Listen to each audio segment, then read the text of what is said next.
Here's a good question. Can you actually grow your muscles when you're doing intermittent fasting and keto? Now, I have done other videos on this, but I want to go more into the exercise part of this, because if you're doing intermittent fasting and keto and you're not doing exercise, you're not going to grow your muscles, okay?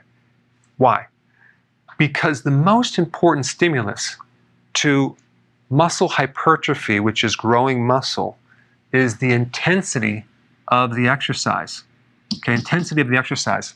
Now, before I get into the exercise part, I want to talk about the foundation that surrounds this, because when you do intermittent fasting consistently and you're actually adapted to ketosis, you will have higher levels of human growth hormone.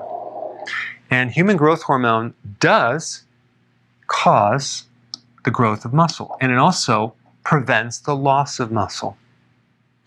Now, on the opposite spectrum, if you're eating frequently through the day and you have insulin resistance and you have blood sugar issues, or you're pre-diabetic or diabetic, you're going to have less amino acids going into that muscle. You're going to have more atrophy. So this is an important principle, to consume 2 meals a day, maybe even 1 meal a day, but I think 2 meals a day would be perfect. Maybe keep your carbs at the higher end, but not over that, about 50 grams per day, because it is true that carbohydrates do stimulate insulin, and insulin is an anabolic hormone. However, we don't want to go too high because we were trying to prevent insulin resistance. So if we provide the top limit of carbs, I think that would be a smart thing to do. And of course, we want to make sure that we have enough complete protein for the muscles to choose from, but not go too much. So 7 to 8 ounces of protein per meal would be a really good option.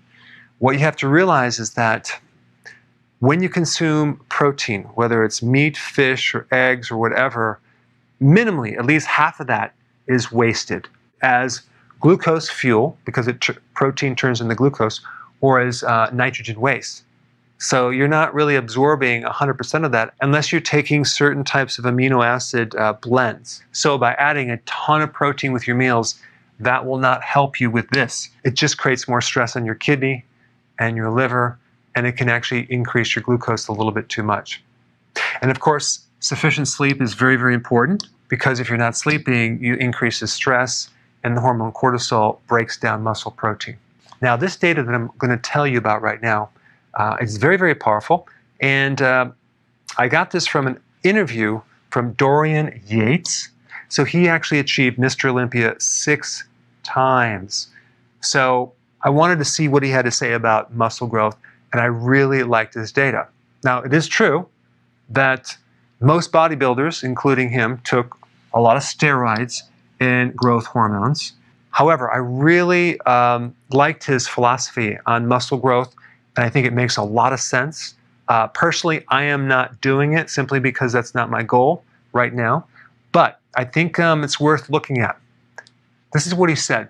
Now, he'll start off with some warm-up sets, okay, some lightweight, just like most people will do that. So you warm up the muscle with some lighter weights, but then he will do one insanely, extremely difficult set of about 6 to 8 reps.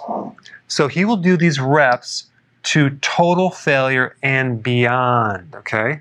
So he will go as hard as he can, and then when he can't go anymore, he'll get someone to spot him and assist him with a few more reps, okay? So he's going beyond total failure, and that's based on this principle of intensity right here. I mean, he is maximizing that workout intensity, because really what you're trying to do is you're trying to damage the muscle. You're trying to destroy that muscle through difficulty. Now, a couple key points to this. You want to keep perfect form, okay? And you don't want to recruit other muscles. And you don't want to create momentum as you're working out. You're trying to isolate one muscle at a time to maximum failure and beyond. But there's something else that he said that is really, really cool. When you work a muscle, you're going to, let's say you're doing bench press, you're going to contract the pec, okay? So you're coming out like this, and then you're going to come back, right? So you have concentric movement, which is contraction. Then you have eccentric movement, which is lengthening. So if I'm coming down in a bench press, my pecs are lengthening. And the eccentric part, which is the negative part, is actually stronger than the concentric part, but it's often neglected. So what he does, with help, he will also then focus on the negative part and bring that to failure.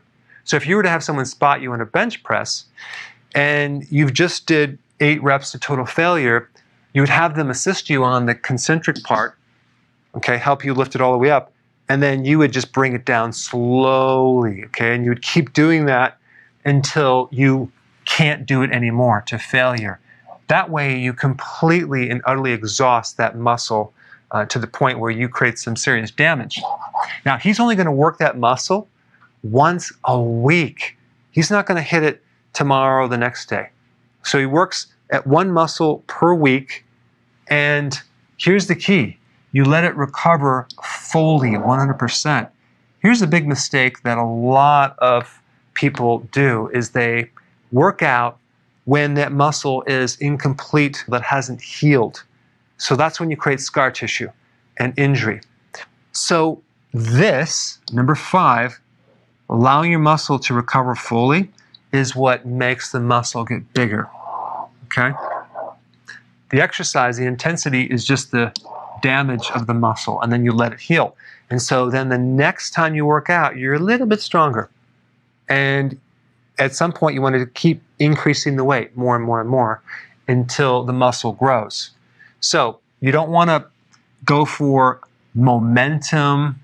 You want controlled, isolated movement with a pause. So if you're doing a bench press, you come all the way to the end, you pause, and then come all the way back.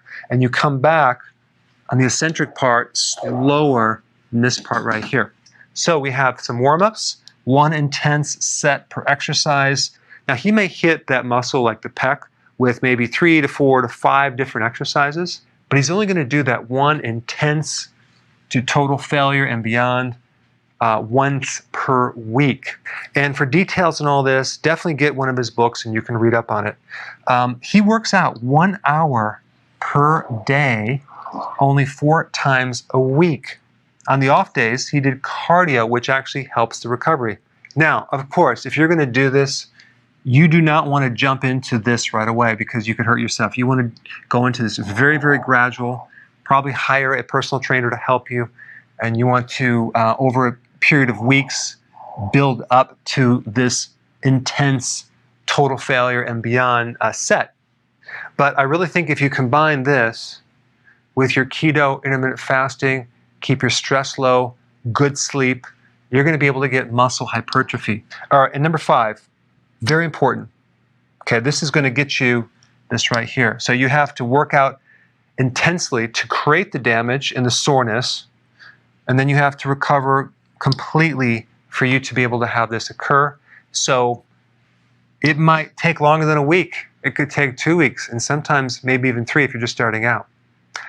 Thanks for watching.